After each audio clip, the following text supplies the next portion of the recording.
Hello, আসসালামু আলাইকুম। হ্যাঁ, লতা কার্পেটের পক্ষ থেকে আপনাদের সবাইকে শুভেচ্ছা এবং স্বাগতম। হ্যাঁ ভাইয়ারা, এই গাছটা এটা হলো দুলফা গাছ স্যার। এই দুলফা গাছটা আপনারা বিভিন্ন বেলকনি এবং বিভিন্ন বাসা বাড়ি, অফিস আদালতে এবং বিভিন্ন ওয়ালে দেওয়ালে বিভিন্নভাবে ব্যবহার করা হয় ভাইয়ারা। সবাই আমাদের এই লতা কার্পেটে সবাই আসবেন এবং দেখবেন। আমাদের এই মালটার হলো চারটা কালার হয়, তিনটা কালার হয়। একটা হলো আছে এই যে মিক্স কালার, একটা আছে লাইট কালার এবং মোটা আছে। এটা হলো আপনার একটা আছে 25 mm, 20 mm এবং 35 mm ঘাস।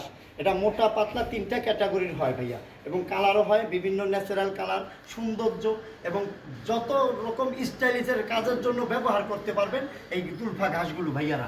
এটা কিন্তু পিওর একটা দুলফা ঘাস। আরে বাবা, মোটা, অনেক মোটা এবং সফট, এবং ব্যবহার করে আরাম পাবেন। এটা ফ্লোরে দিলেও ব্যবহার করতে পারবেন, সব আরামদায়ক, এবং দেওয়ালে দিলেও সৌন্দর্য, এবং বিভিন্ন ব্যালকনিতে, বিভিন্ন অফিস আদালতে সব জায়গায় ব্যবহার করতে পারবেন। আপনারা এই ঘাসগুলো পাইতেছেন আমরা আমাদের এই জায়গায় সীমিত রেটের ভিতরে, আর সমস্ত ডিস্ট্রিক্টে এই ঘাসগুলো আমরা দেওয়া থাকি ভাইয়ারা। আপনার ট্রান্সপোর্টে বিভিন্নভাবে আমরা এই মালগুলো সবসময় দেওয়া থাকি বিভিন্ন ডিস্ট্রিক্টে। সবাই চলে আসবেন, এবং পাইকারি রেট এবং খুচরা বিভিন্নভাবে ছোটো বড়ো করে কাইটা বিক্রি করি ভাইয়া। এটা হলো পাশে আছে হলো আপনার 80 ইঞ্চি বহর, 80 ইঞ্চি, 6 ফিট 8 ইঞ্চি হয় পাশে। আর লম্বায় যত বড় চান আপনাদের দেওয়া যাইব ভাইয়া। আর ছোট বড় করে যদি কেউ কাইটা নেওয়া লাগে, যেমন 2 ফিট 3 ফিট বা 4 ফিট 5 ফিট, যে কোনো স্টাইলিশ করে সাইজ করে নিতে পারেন। আমাদের এই লতা কার্পেটে সবাই চলে আসবেন এবং যোগাযোগ করেন এই নাম্বারে, সবাই পেয়ে যাবেন সীমিত রেটের ভিতরে ভাইয়া। আসসালামু আলাইকুম।